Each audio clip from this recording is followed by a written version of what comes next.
Get to Old Navy now, because this week only there's a new red hot deal every single day. Plus up to 50% off store-wide. That's up to 50% off your favorite Old Navy styles. Also get $10 off your next purchase when you buy online and pick up in store. So hurry in and get today's wow-worthy fashion pieces at a price you won't believe. Only at Old Navy. Valid 7/12 to 19. Select styles only. $10 off valid in store only. One-time use. Excludes clearance, gift card, register lane items, jewelry.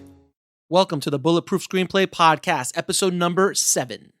The work never matches the dream of perfection the artist has to start with. William Faulkner. Broadcasting from a dark, windowless room in Hollywood, when we really should be working on that next draft. It's the Bulletproof Screenplay Podcast, showing you the craft and business of screenwriting while teaching you how to make your screenplay bulletproof. And here's your host, Alex Ferrari. Welcome to another episode of the Bulletproof Screenplay Podcast. I am your humble host, Alex Ferrari. Now, today's show is sponsored by Bulletproof Script Coverage. Now, unlike other script coverage services, Bulletproof Script Coverage actually focuses on the kind of project you are and the goals of the project you are. So we actually break it down by 3 categories: micro budget, indie film market, and studio film. There's no reason to get coverage from a reader that's used to reading tentpole movies when your movie's going to be done for $100,000. And we wanted to focus on that at Bulletproof Script Coverage. Our readers have worked with Marvel Studios, CAA, WME, NBC, HBO, Disney, Scott Free, Warner Brothers, The Blacklist, and many, many more. So if you need your screenplay or TV script covered by professional readers, head on over to covermyscreenplay.com. Now, after speaking to so many screenwriters out there, I know and I've heard so many times that they want to learn how to produce their own screenplays. They want to produce their own work and have no idea how to do it. Well, I wanted to let you guys know that I just launched a brand new game-changing producing course called the Indie Film Producing Masterclass with award-winning indie film producer Suzanne Lyons. Now, the masterclass focuses on $1 million and below budgets, but all the things you learn there can easily be translated to $100 million if need be. So if you want to learn how to produce your own material, just head over to producingmasterclass.com. Now, today on the show, we have an emotions expert. His name is Karl Iglesias. He's a best-selling author and master lecturer around the world. And he really focuses on the emotional impact of writing and getting the most emotion out of the words that are being put on the page. I've read all his books and taken a few of his courses, and he's wonderful and really made me start thinking differently about how I write, what kind of words you use to just pull out that emotion to really get the reader really excited about what they're reading. So I wanted to bring him on the show. And this episode, I beat him up something fierce. It's literally kind of like a free masterclass on screenwriting and emotional impact of your characters and story. And he even told me afterwards, he's like, my God, you really beat me up in this episode. I'm like, yeah, I wanted to get as much stuff out for screenwriters as humanly possible. So please get ready to take some detailed notes as we drop some major knowledge bombs in this episode. So without any further ado, enjoy my conversation with Karl Iglesias. Welcome, Karl. Thank you so much for being on the show. Thank you. My pleasure. So we'll jump right into it. So what is your teachings are focused on the emotional impacts of stories and screenplays. Can you explain this a little bit to the audience? Sure. So I was a writer. I'm still a writer. And I tend to be kind of very left brain. My wife likes to say that I have 2 left brains. Very, very mostly logical, and the thing that drives me more is the try to understand how things work. So I've always wanted to tell stories. I always wanted to be in filmmaking, and I wanted to know why. You read all the books and it tells you, okay, you need to do this, you need to do that, 3-act structure, character development, character arcs, and everything that was being taught. I was wanting to know why, and so I started to get more into the effect of storytelling more than the rules. And it really didn't take long to understand why I was loving certain films more than others. And it was basically about the emotional response that I was getting from these films. I tend to like comedies or thrillers. And I realized, well, a comedy that doesn't make you laugh is not never going to be your favorite movie, or a horror film that doesn't scare you is not going to be your favorite horror film. So it's really all about the emotions and response of the movies. And so I kind of went, with reverse engineering, figure out, okay, the end effect is the emotional response of the audience. And so how do you get there? How do you do that? And that's what I tend to focus in my studies and in my teaching. It's the kind of, as people say, it's the kind of book that you always wanted to read, but couldn't find out there. So you wrote it. And that's what it is. So I wrote that, and I'm, as far as I know, I'm the only one who speaks about this. And I think it's the most important thing. If when people read your script, if they're not engaged by your script, then you lost. That's it. It doesn't even go past the reader to the executives, let alone to actors and directors and the studio betting $100 million to make your film if it doesn't engage them. So the rule number one, and the only rule in storytelling, is to engage the audience and not be boring. And that's really, I like to say in my classes that there's only there's thousands and thousands of rules and principles from all the books, and you can break all of them. Except one. You cannot break this one rule, which is be interesting. And as long as you're interesting, you can break any rule you want, and I think you'll still be a good storyteller. But that's the key. You got to engage your audience. And so I focus more on the actual specific techniques that generate those emotional responses. So with that said, I'm gonna put you on the spot a little bit. And one of my favorite films of all time, and arguably now, according to IMDb, the number one film of all time, The Shawshank Redemption. Okay, yeah, great film. It is. It's absolutely amazing, and I've analyzed that movie so much because I've wondered what is in that story and in the way that Frank Darabont wrote that story and also directed, and the characters and the actors and the whole package. But what's in that movie that touches so many people? I mean, in a way that there's never been another movie that I know that when it came out, it wasn't like this blowout success. Obviously, it was not. It did get nominated for a Best Picture, but it didn't win. But it's one of those movies that kind of grew later, and till now, all of a sudden, it kind of just came up and took over The Godfather. Absolutely. When The Godfather came out, it blew everything out the water. Everybody knew it was the greatest thing ever made at that time. But Shawshank didn't. And I'm curious on your take of why that story hits so beautifully with everybody. Well, I think there's two combinations. First of all, and you're right, when the movie first came out, it wasn't a success at all. And the thing that makes a movie a success usually from the start, which is the beginning, is usually the concept. So the concept is like the book cover, right? There's something about the concept that's unique, that drives people to the theaters. Not a great concept. Not a great concept at all, right? It actually kept people away. It's like, okay, a movie about people in prison. Who cares? Who cares? I'll admit, I was one of them. It's like that movie does not interest me. Right. And it was only through word of mouth and reviews, and then you finally go, okay, I'll go see it, and then you're wowed by it. So when you're in the theater. So, when you're trying to write a story, I always recommend, since you're not, you're a nobody and you want to interest people, you got to do it with a concept first. So at least people open your script and read it. But in this case, you had, it was simply word of mouth. So what is it about once you're inside the theater, once you're committed to watching this film, what is it that wows you? So the very first thing is always characters. That the first thing is a character that you connect with, and the very first thing that they connect you with is Andy, and a character who is unjustly accused of something that he didn't do, and that automatically connects you. So if you're familiar with the my techniques for connecting emotionally with a character, one of the most powerful one is pity. So feeling sorry for someone, and you automatically feel sorry for him because he didn't do, he's accused of something, and he's accused for, I guess, his life, right? For something that he didn't do. So this undeserved misfortune is one of the biggest techniques you can use to connect with a character. And so you're automatically connected. So you're already on board. And then you realize, okay, well, what do you do when you're inside a prison? I mean, inside, the only thing you can do to survive is hope. And hope is probably one of the most powerful themes and messages in stories. It's true. Because all of us in our lives are struggle. Mm-hmm. And especially in the movie business. Yeah, exactly.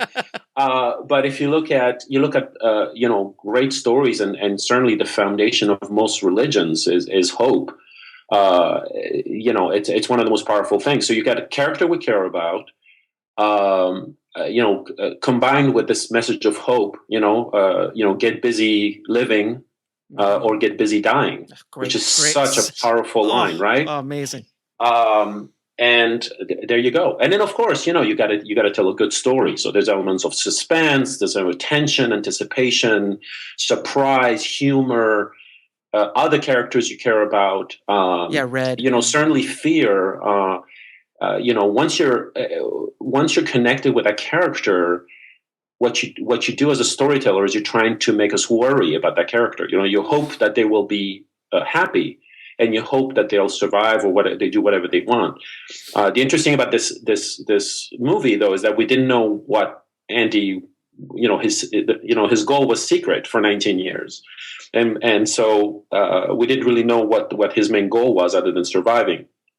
But if you create jeopardy for that character throughout, and they certainly do in this film, you're worried all the time, and so you're constantly engaged in this film. So you have the character you care about, you have the struggle, and then of course the big epiphany and the way everything is resolved, which is very clever, surprising. Poetic justice at the end. I mean, it's just, and friendship. I mean, it's got everything is there. You got all the great ingredients, and then of course you got to give kudos to Stephen King for the story and for Darabont for the adaptation. But it's just one of those things where all the stars are aligned, and with great characters and with performances and a great script. I mean, it's definitely one of the greatest movies out there. And then Darabont, I heard he literally gave the script away to get the opportunity to direct it. Because he was offered a few million, because people who read it in the business understood that this was like, oh, this is serious, this is a good script. Yeah. But they offered him like 7 figures, like mid to high 7 figures for it, and he's like, nope. He finally wanted to direct it. Huh? He wanted to direct, and it started his career. And I think it was a good idea for him. Absolutely, yeah. It's kind of like Sylvester Stallone and Rocky too. Yeah. Now, do you actually believe that Rocky was written in 3 days? He says he wrote it in 3 days. It's possible that he wrote it in 3 days, but he probably developed it over a longer period of time. Right, and that's another great. I mean, geez, absolutely. That script is the ultimate underdog story. Yeah. So let me ask you a question. Why is Hollywood lacking such true emotion in its films today? And why do they why do you think? Because in the 70s and the 80s, even, there was more emotion and character in their movies than today. Today, it just seems to me so flat and so heavy, reliant on visual effects and concepts and things that we've seen back from the 70s and 80s that they're rehashing today. Why do you what do you think of the business today in general? It's the business is always a sign of the times. It's always a reflection of the culture, and our culture in the 60s and 70s was a lot different than it is today. And you got to understand that the film studios are a business. They're corporations. They're in the business of making money. So they're not in the business of making art. It's one of those really interesting paradoxes where I think in Europe they're more interested in making art because their films are subsidized by the government, but in the United States, it's all, it's capitalism. So you basically go, okay, well, who buys our films? Who are our films for? Who is our audience? What do they want? And when you have a huge population of, the 14, 15-year-old boys who go see the movies, that's why you have so many, superhero movies and kind of like, video game type movies and horror films and comedies and, but that's the sign of the times. And once in a while you get, a great movie that goes across all demographics. The 4Q movies, and then then try to make the same kind of movie, and then people get bored. It's one of those things. I mean, we're one of the strongest emotions we have as an audience is this sense of we always want something new. And when we get the same thing over and over and over, we eventually get tired of it, and then we gravitate and we gravitate to this new thing. So you always get those in movies. You always get that one film that just the sleeper hit basically, right? And then everybody wants to make it, and then they beat it to death, and then you try something new. The thing that really really surprises me still is this. Is the superhero movies that keep going on and that have been, slated for release until, 2020, which is unbelievable. They have such a high confidence in movies. And I'm kind of surprised that there's so much saturation. I'm surprised that the audience hasn't tired of it, now Warner Brothers is getting into it, and now they're bring all their slates out. So I'm wondering about how much longer. I'm a comic book geek, so I'm happy about it. But at a certain point, now they're going to be doing Star Wars every year. Right. Until a foreseeable future, it's well. The thing is, I mean, as long as you tell a good story, that's what counts. I mean, that's what counts. So as long as you can maintain great storytelling within that concept and that genre, then I think you're okay. I think so far they're doing okay. I mean, comic books have been, I've been in business for over 80 years, I think, and it's like and they're still in business. So as long as you maintain good storytelling and characters, yeah, absolutely. So, what are the biggest mistakes you see in first-time screenwriters? Ooh, I know it's a short show, but just try to condense it a little bit. I was gonna say, how long do you have? Probably the biggest mistake. The biggest mistake. The biggest mistake is I think over relying on plot over character. That's one.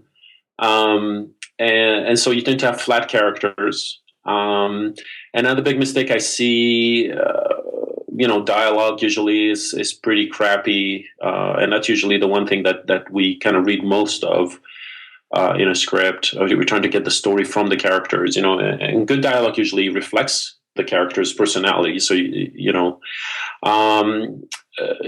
and the fact that the scripts don't really amount to anything. They don't really go anywhere, or they don't say anything. They don't have any meaning. We don't know what what the author wanted to really say.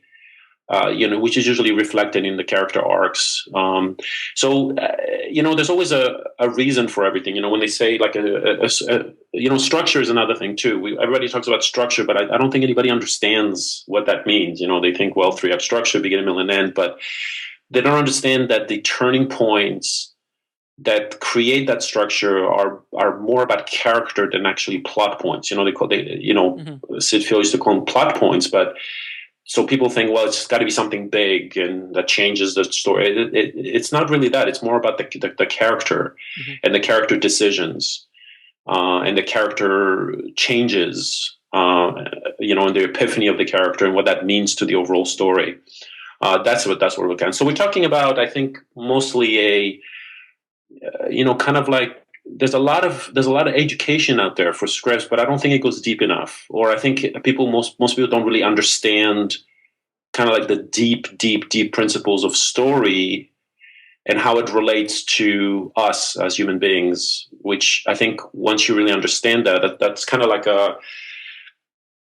it's mostly what my focus is at this stage of my career, is really kind of going deeper into story and understanding what it means and why we like stories, or why story has such an effect on us emotionally.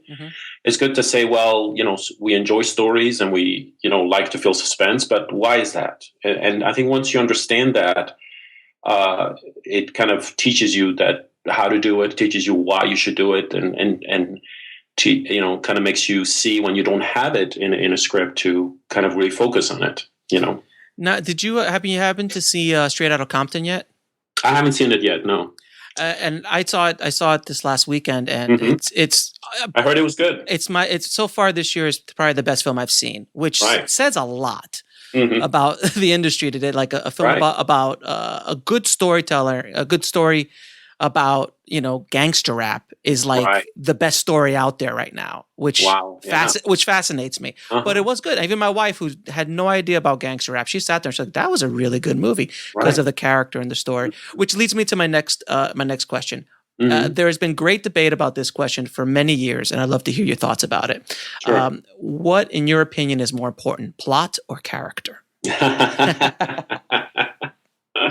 Well, that is a very good question. Well, you probably heard. I mean, you heard this before. Right? You get both ends, right? But most people tend to lean toward character, and the reason for that is because you will hear that character creates plot. The more, since we need to connect with character, and since we tend to appreciate more three-dimensional characters. You can't really kind of have just a plot that's already ready-made and trying to fit characters in it, because the end result will be flat characters. So characters tend to have the edge. But here's my point on it. Here's my view on it. Stories are neither plot-driven nor character-driven. Okay. So that's going to be probably kind of the controversial thing to say. You think it's one or the other, but it's neither. What I like to say is that stories are tension-driven. Okay, so it's not plot or character; it's tension that grabs an audience, that makes you appreciate a story. And tension is really, a problem that needs to be solved, or a character that needs to change. Okay. So you need tension at the story level to keep us. It's the only thing that keeps us engaged, basically. Mm-hmm. When I talk about all the emotions of story, and I talk about the audience emotions, not the character emotions. So you have, for example, character emotions like sadness and joy and fear. Mm-hmm. When I'm talking about the audience emotions, the emotions you pay money to go see in the theaters, we're talking about curiosity, anticipation, tension, hope, worry, surprise, laughter. Right? Those are the emotions you like to feel as an audience. Mm-hmm. And all of these could be encompassed into that one umbrella of tension. In other words, when you're feeling tension in a story, there's no way you're bored. You're completely engaged when you're feeling tension. So that's really the key emotions you want to feel. Now, tension in what sense? Like tension, any kind of tension, or comedic tension, or romantic tension? Well, it's all tension. It's all tension. And tension basically to me, it's the opposite of boredom, basically. Okay. You like, if you're Engaged. bored, passively sitting back in your seat and you're going, you think about something else. When you're feeling, for example, if somebody creates a question on the set, you see a character enter a room, the very first thing that goes in your mind is, who is this character? Right? So why are they in the room? What are they doing? Where are we? So all these questions, when you first start a movie, that creates curiosity, right? So curiosity, that sense of curiosity in your brain, is tension, right? Because you have this question. When that question gets answered, you have tension relief. Okay? And everything that's enjoyable about life is tension relief, basically. Right? I mean, when you're having, you want to have sex with someone, you have this, you have tension, and it gets released at the end. When you have, when you're hungry, that's tension. You eat, you feel satisfied, right? You're tired, that's tension. You go to sleep, you feel relief. So it's all about tension relief. Excuse me for a second. And so it's all about tension. So all these, when you feel anticipation, like the character says, okay, I'm going to go and, I need to go to Europe to catch a killer, right? So when you say I'm going to Europe, so you anticipate the arrival meet me in the parking lot, so I'm going to beat you up later after school. Oh, yeah. That's anticipation. So that's tension. Anticipation is tension. Curiosity is tension. And is she going to kiss me or not? Exactly. Yeah. In a scene. So so when you go deeper, right, you'll know that, storytelling or filmmaking is all scenes, right? So at the scene level, that's another thing too, that when you're talking about what's really doesn't work in scripts, it's mostly scenes. So I tend to teach a lot of classes on scene writing, because I think it's at the scene level, that counts. And scenes are really mini stories. So you have a character who wants something in the scene and is having difficulty getting it. And that's what creates tension in the scene, because you want, well, will they get it? And that's what drives the scene. That's what drives the whole story. If you have a main tension in the story, and really, when you think about it, all stories are just tension until they are relief, until you have a resolution, right? You have the 3-act structure. People like to say that it's beginning, middle, and end, but I like to say it's mostly setup, struggle, and resolution, right? And the struggle is that middle act 2, which is the struggle to get what they want. And in a lot of scripts, you see characters, first of all, that you don't know what they want. That hasn't been thought of, so that's already broken right there. And if we know what they want, usually it's not that difficult. So it's not that interesting. So there's no struggle. And so there you go. That's my answer. It's all about tension. Okay, there it is then. Yeah, we've put the end to the debate right now. Yes, well, this is just according to me all. Of course. Yeah. So, in your opinion, what is the functions of dialogue? The functions of dialogue. Boy, you have like really big questions here. I'm trying class to answer those. I'm sorry. I'll start throwing some more softer questions. Well, the functions of dialogue. I mean, there's only 2 ways you can tell a story. Really, you can describe something, right? So, and then you can have characters talking about it, right? So the difference between the 2 is that traditionally the narrative part of it is more passive and the dialogue is more active, meaning that when characters speak in dialogue, you are immersed in the experience. You're there with them. You're like a fly on the wall, like really kind of being part of the conversation. And that's usually in your brain, that's usually more interesting than just reading. If I told you, Bob entered the room and said to Susie that he loved her and that he couldn't live without her. So I'm just kind of describing something, right? So I'm just telling you a little story. But if I say, Bob came into the room and he goes, Susie, I love you. I can't live without you. And Susie says, well, sorry, I don't love you back. I'm seeing your best friend or whatever, right? Right. So, by actually having the characters speak, you're a lot more immersed. It's more of an active experience than just description. And usually readers, when they read scripts and they read tons of scripts, they usually tend to just read dialogue only. They're trying to grasp the story because they have to read a script so fast. So I like to say that they read vertically. Most readers, at least, the ones that I know of from experience. Because they have to read scripts very fast. And so they usually get the story from the dialogue. So, when you see scripts with a lot of description, they usually don't tend to like that. It takes them longer to read it. It takes them longer to understand the story. And also the great thing about dialogue is that not only you can communicate the story, you can also communicate the characters' personalities and attitudes. So you get to really get to learn the characters. And also dialogue tends to be the joy of the the wit and cleverness and sarcasm and of a story, of characters. Now, with dialogue, I would argue to say one of the greatest dialogue writers alive today is Quentin Tarantino.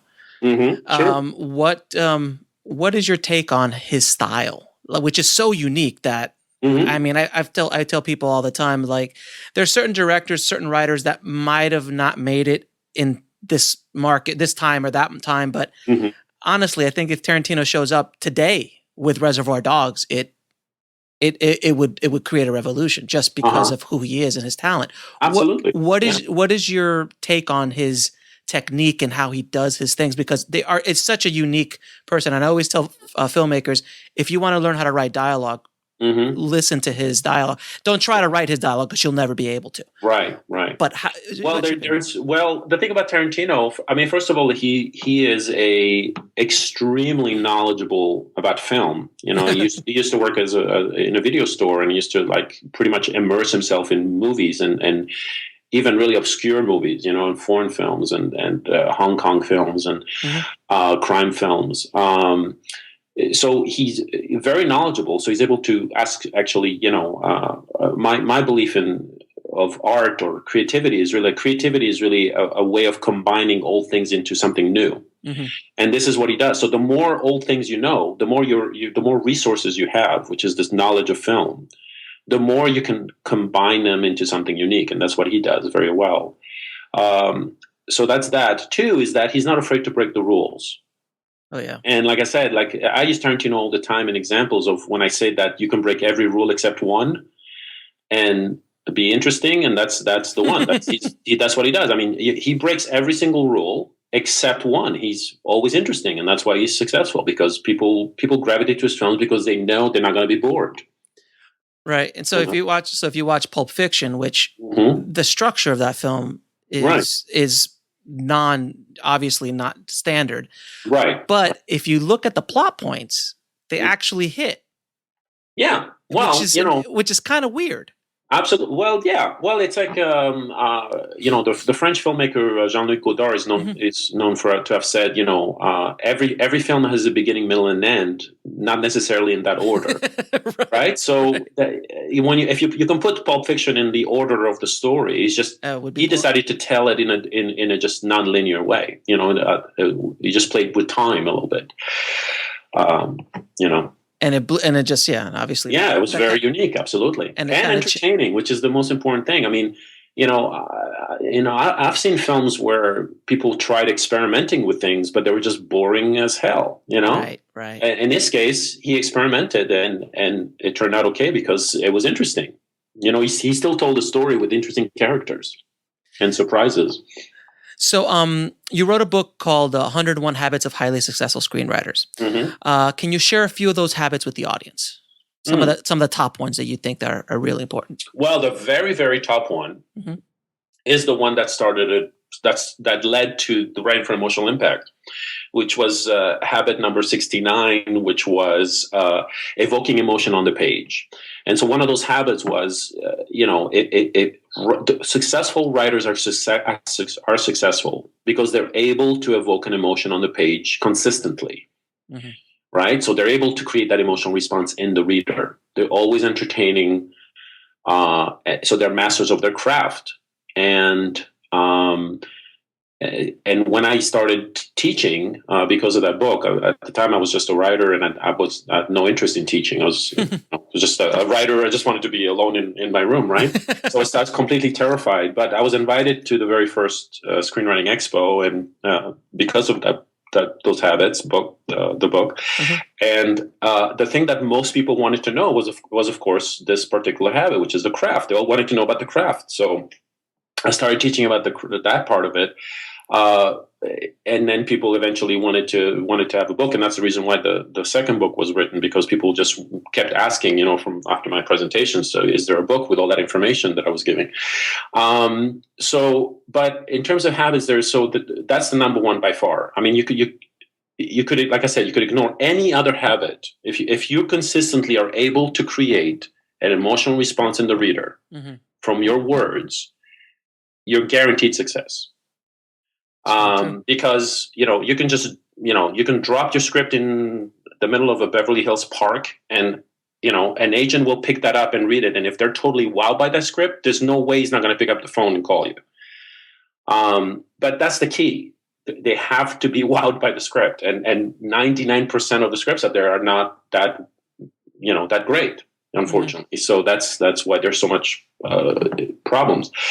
But the other thing too, and this is more about the business aspect of it, is that one of the habits is that you have to develop a really thick skin in Hollywood, because most of the business is rejection. So you have to be able to take rejection and be able to live with it and be able to persevere and keep writing and keep getting better and keep having hope. Oh, Tarantino took forever for him to even and a lot of noticed. people do. One of the surprising things when I was interviewing all those writers was that their very first script that they sold was usually their 10th or more. That they kept writing even though they kept being rejected and not selling anything and having to work crappy jobs or even not having any money in the bank and struggling, but they just kept at it. And I think a lot of writers, even very talented writers who could be great writers, usually because of life and family and usually give up because of the realities of life and don't have that persistence and that passion to keep writing. I think writers are one of the most undervalued parts of the filmmaking process. Oh, absolutely, yeah. It is all part. It starts on the page. Yeah. Yeah, it starts. They're really the most important element. I mean, when you think about it, without the writer, if there's no script, nobody in this town has a job. Right. Right. I mean, think about all the jobs in this industry, right? There's over 200, 300 jobs that are related to making a film. If not more, right? If not more. And we're not talking about just the film. We're talking about, the business and agents and producers and accountants and lawyers. I mean, if without a script, nobody has a job. As Hollywood realizes every time there's a writer's guild strike. Exactly.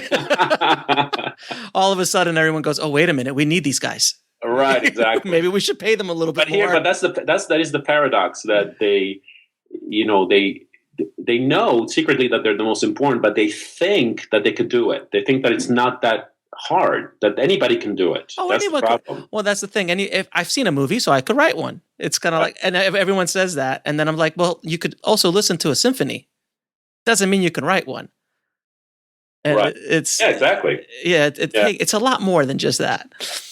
This is old joke that I like to say about this guy who goes to a piano store and he goes inside the piano store as his old man. He sits down and starts playing the piano, and he's awful. and the salesman goes, "What's going on? What are you thinking?" He says, "Well, I can't understand this. I've been listening to music my whole life." Why doesn't it work? I don't know. Right, exactly. Right. So that's the thing. People think that because we immersed in films, because we see movies all the time, we know how they work and everything. Mm-hmm. It's like telling a joke too. Some people, everybody understands jokes and appreciates jokes, but nobody can be a comedian. Ooh, it's rough to be up on that stage. No question about it. Yeah. So, what are some of the mistakes you see in indie film stories and in their screenplays in general?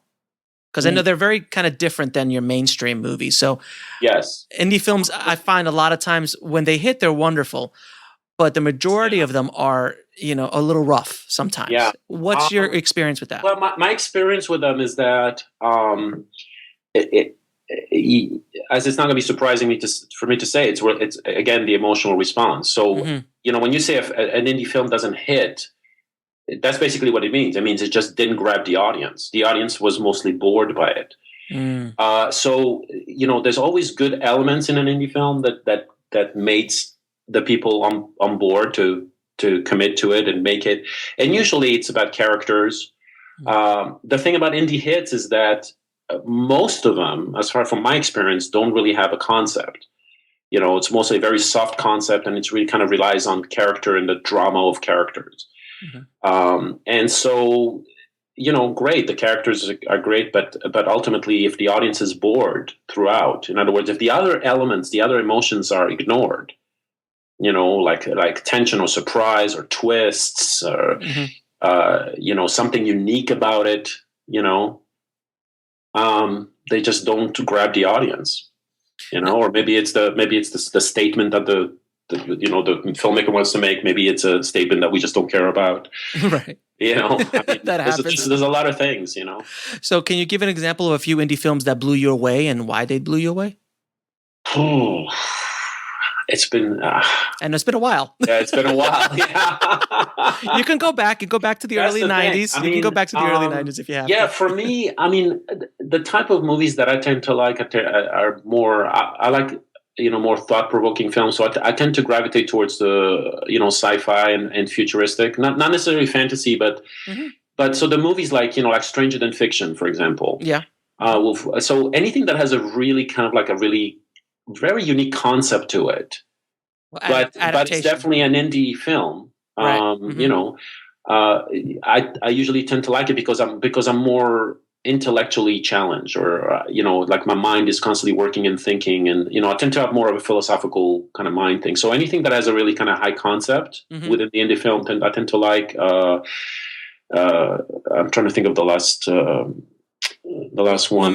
Memento was a pretty. Oh, Memento, absolutely. Yeah. That was one of those ones. Obviously, Reservoir Dogs and right. And yeah. Pulp Fiction. Pulp Fiction, which was kind of an indie, but yeah. Yeah. Very, very old film, but a mariachi with Robert Rodriguez. You know that he made very indie, right? Made it only $7,000, but there was something really unique about it, and it was entertaining. Mm-hmm. So high concept, good characters, but also great. A good story there that really keeps you engaged from start to finish. One film I think that I don't know if you liked it, and I think you might have. Adaptation. Yeah. That was a very interesting. I liked take. It. Yeah, it was an interesting take, and of course, we all enjoyed it because we're writers, and we could identify. Oh, bad, could we? Yeah, but you know what? I didn't like it as much as I enjoyed Eternal Sunshine because. Oh yeah. Eternal Sunshine had this really high concept. Mm-hmm. So there's a good example from the very, very same filmmaker. A very unique filmmaker. Exactly, yeah. Oh, God, I forgot his name. Charlie Kaufman. Yeah. Yeah, although if you're talking about Spike Jonze as the director, yeah. And speaking of Spike Jonze, Her, too, was a good indie film. Yeah, that was a really good film. Yeah. Very, very nice film. I like that one a lot as well. Right. Is there any advice you can give indie filmmakers on writing their first script, other than what we've already kind of discussed? Any specific techniques or tools that could help them to kind of get off the ground? Just learn more about story, and we're not talking about just the usual suspects of the books and McKee and Sitfield. We're talking about just go deeper into story and how to tell a really good one. I think there's still a lot of people that don't know how to tell a good story.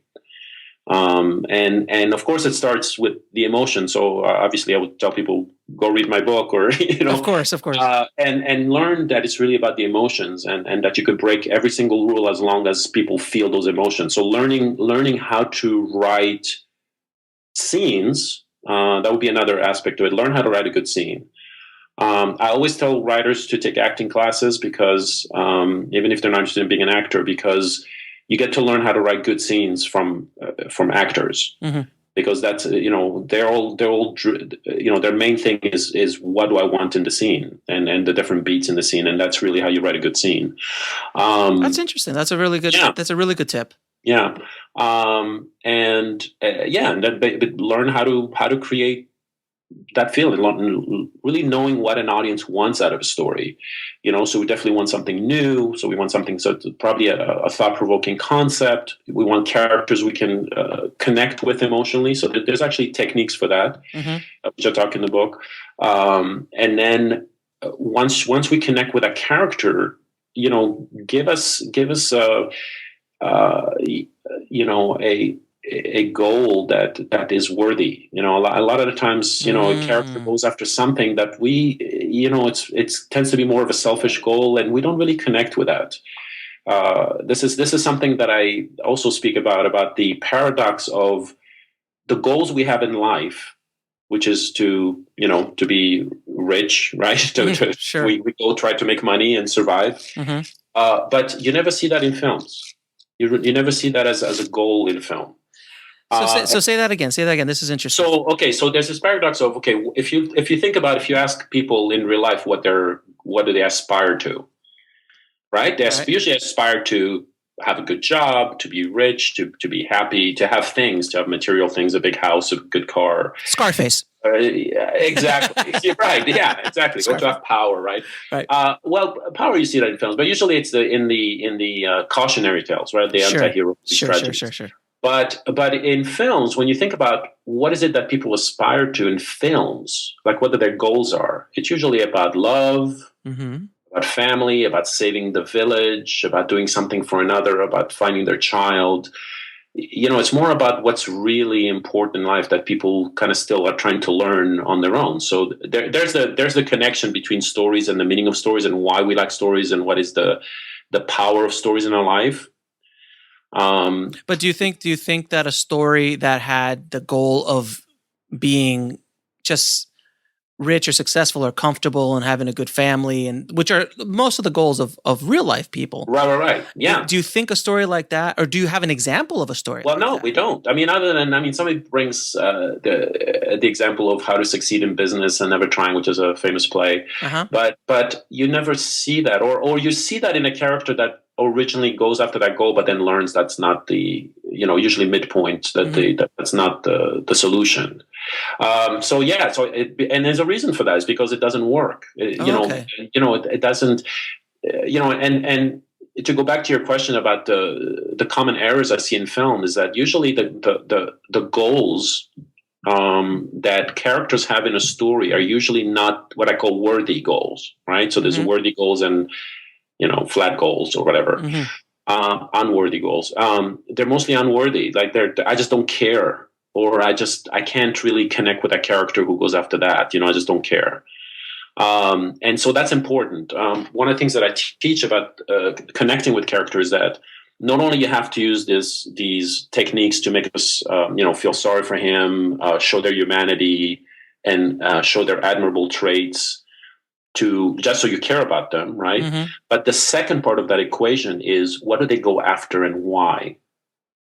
And so in the movie, what do they go after is very important, because if we don't care what they go after, we're just not going to care. Right. We're going to just see them go through the motions and struggle, but we're not going to care. And that's why one of the things that I teach a lot about is Pixar, because Pixar knows how to tell great stories. Oof. And I go through this whole list of the entire movies, and I go and show them what the characters are after. And if you see what they're after, it's always about, saving a friend, saving a child, falling in love, saving the village. It's all these things that are considered, that goes deeper into our humanity and our sense of being social with, being part of this group, as opposed to being a selfish, singular person that goes after what they want just to be happy. And you never see that.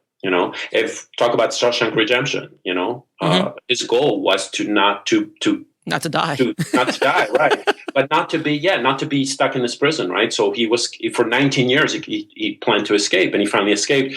But if you look at what is the thing that really makes us completely fall in love with that movie is the last, twist. 30 seconds.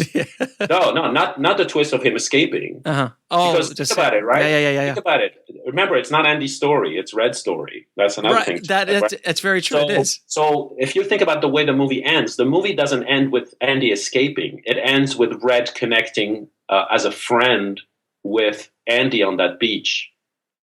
And right. And did you know? And that is the moment that makes us go, oh, right? It's done. It's done. Exactly. There's actually a very, who Lindsey Dorian is, the producer? Yes.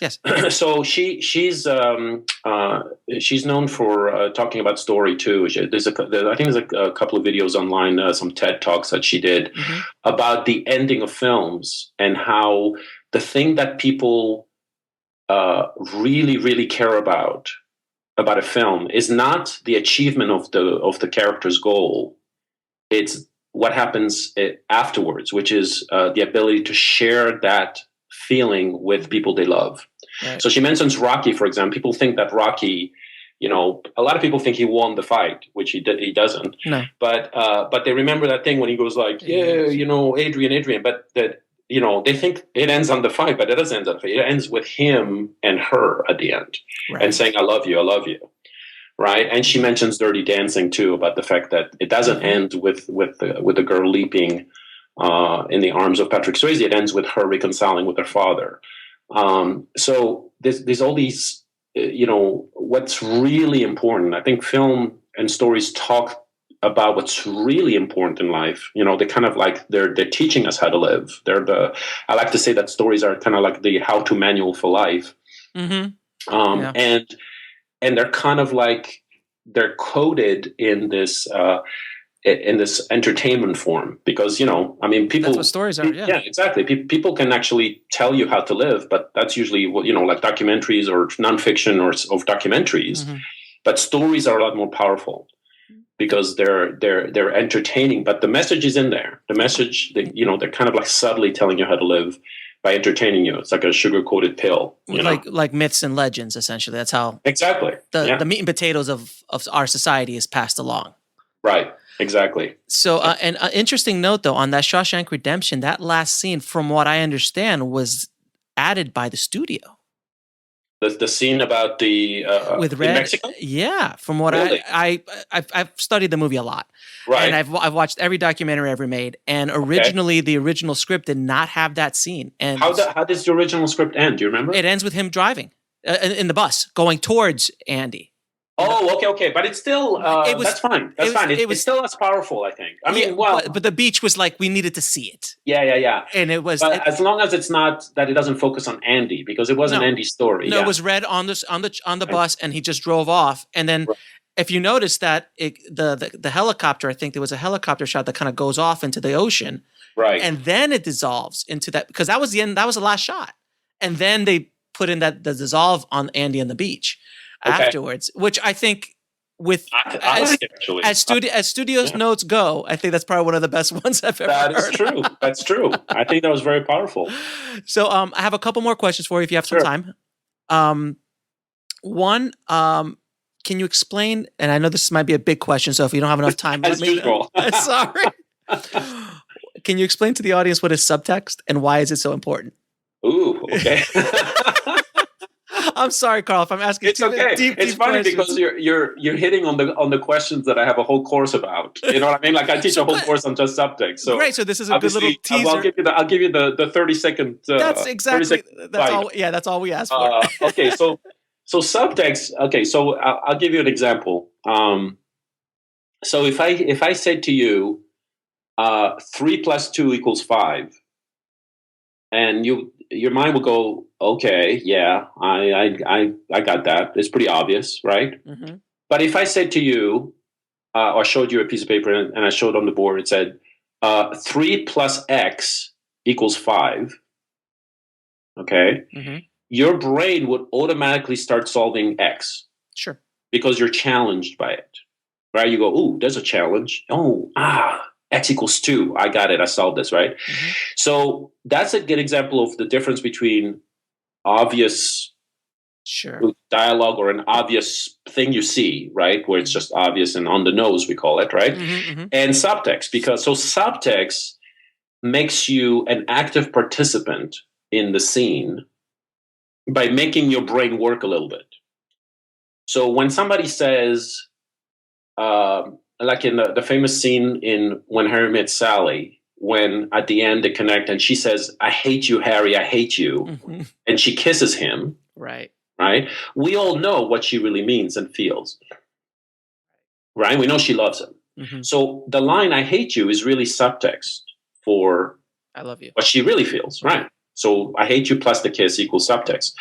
And that's really more interesting than a character saying, I love you, and kissing him. Because then you go, okay, it's obvious. It's just there. So the obvious, and that's another, by the way, that's another thing that you see a lot of in terms of problematic scripts. And there tends to be very lack of subtext throughout. It's mostly on the nose throughout and obvious.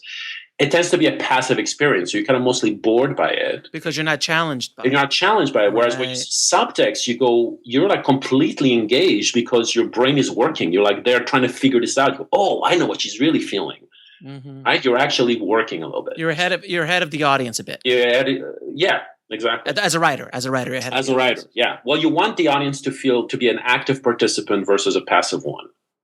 So, and there's actually techniques for that. And really the good writers, the ones that get hired all the time, especially in dialogue, you get the writers who are hired for 2 weeks to rewrite the dialogue. It's usually to take the dialogue that's just flat and obvious and on the nose and give it some life. And the life is usually give it some top subtext. Got it. All right. So one last big question. This is just a geek question. This is just something I want the answer to. Sure. Because I know you're who you are and you've studied so many stories. I'm a huge fan of Breaking Bad. Okay. And it is one of those stories that it's obviously not a screenplay, but in the scope of the story and the arc of that character and of the arc of the show, there's never been a television show ever to do what he did. Mm-hmm. What's your thoughts on how Gillian, Gilligan or Gillian? Vince Gilligan. Vince Gilligan actually was able to create, like, what are the key moments or points that makes that story so good? Because unlike, like very much like Shawshank Redemption in the film world, Breaking Bad's one of those shows that I can't say universally everyone loves, but it is pretty well respected and pretty well loved. Well, Breaking Bad is not the only one. I mean, The Sopranos did that too, and The Wire also did that too. I mean, we're talking about, and Mad Men. I mean, we're talking about shows that just great storytelling. It's just great storytelling. You know, if you have a show that has great storytelling with great characters and interesting scenes and surprises, and I mean, and I'm a big fan of Breaking Bad too. It was just a big novel. It was just this novel that took 5 seasons and I don't know how many episodes to tell a story. And it was a complete story. It was about a character that was very interesting, right? It wasn't your typical good guy. It was just arc, and it just kept us engaged because we wanted to know how that would turn out. And that's really kind of like the key question of stories. Good stories, I think, always make you think and make you wonder what's going to happen next. You know, if you can have that sense of kind of mystery, or J.J. Abrams calls it the mystery box. You know, I saw that. Of constantly making the audience want to know what's going to happen next. They're constantly tuned. They're going to keep watching scene after scene after scene. In the case of Breaking Bad, they just watch episode after episode after episode. Except that one episode with the fly. Except that one episode with the fly. Right. Well, that was entertaining, Everybody says, like, what the hell? Did the writers just take the day off? They just let's see what we could do with the fly. Right. But it still kept you engaged, though, right? It's to a certain extent. Yeah. So as long as it makes you wonder, what the hell's going on, what is the meaning of this, or you were just wondering. It just keeps you engaged. But that was and it's funny because I get that question all the time, especially in the sense of writers are told all the time to make sure your character is likable. Oh, God. It's the biggest note, and they always mention Breaking Bad because here's a character you really connect with who you don't really agree with. In terms of his moral part of it, he's doing something is illegal. But the thing that's brilliant about him is at the beginning you did. He was just at the beginning you did, right? And that's the brilliance of it. You got hooked into him, and then he turns into Scarface, right? But the thing is why do we keep loving him? Yeah, because I mean, if it's almost like if you had a friend. Mm-hmm. And then your friend started killing people and enjoying it, you suddenly wouldn't become his friend anymore. You wouldn't want anything to do with him. But if you cared about him, right? That's the thing. So the thing is there's the lesson in there about making sure you care about that character and you worry about them. Yep. About what's going to happen. Then you could tell a good story. That's really the basis of telling a good story and creating a character you care about. And it doesn't have to be likable, but you have to care. And I was lucky enough to binge watch most of it up until the last 8 episodes. And it was every day my wife and I would just sit and watch 3 or 4 episodes. Wow, it was great. I know. Thank God for binge watching. Right? I know, right? I think it's a better way to enjoy story because it's a lot more immediate and you don't have to wait a week. It's all fresh in your mind. Thank you, Netflix. Yeah. So where can people find more about you and more about your work? Very simple. All you have to do is Google my name or just put karliglesias.com and it takes you to my website and you just get to see all my work there. Anytime somebody asks me for a business card, I don't have business cards. I always tell them just go to my website. That's my business card right there. Just myname.com. And you have a bunch of books you've written. You have a DVD course as well that you sell. Well, I don't really sell it. It's mostly the Writer's Store and Creative Screenwriting magazine. They have the DVDs. I just basically, they ask me to do something. I don't like to say no, so I do something and then they sell it. Okay. Same with the teaching. I teach at Screenwriters University and at UCLA Extension's Writers Program, both online, so people can take courses with me. Okay. I also consult, so if anybody wants consultation, there's the details on my website. Okay. And then I appear on writers conferences. Sometimes there's this year I'm going to be actually in a few weeks I'll be at the at a writers' conference in San Luis Obispo, where I'll be delivering a keynote address there. And next year, I've been invited to a script conference in Poland, and and then an animation festival in South Africa. So I'm becoming kind of international now. That's awesome. Yeah. So one last question. I asked this question of all my guests, and it's a tough question. Ooh. What are your top 3 films of all time? Wow. And everybody says the same thing. Oh, really? What did they say? I'm curious. Wow. They just Oh, wow. say, Yeah. Well, that's a very big question. And it doesn't have to be in order, just 3 films that in the moment that you can remember. Well, Blade Runner is right up there. Yeah. Silence of the Lambs, Shawshank Redemption, The Godfather. Anything by Pixar, except maybe Cars and Cars 2. Those are I think those are the 2 weakest films. But in terms of story, I just watched Up last night with my kids. So and I've seen it 100 times. So it's gonna, it always gets you. They just know how to tell great stories. So anything by Pixar. And there's one movie too. It's a kind of I won't say obscure because it's a classic masterpiece, but a lot of people don't know because it tends to be an old film. Mm-hmm. And that's Charlie Chaplin's City Lights, a movie called City Lights, where he falls in love with a blind girl, and that's one.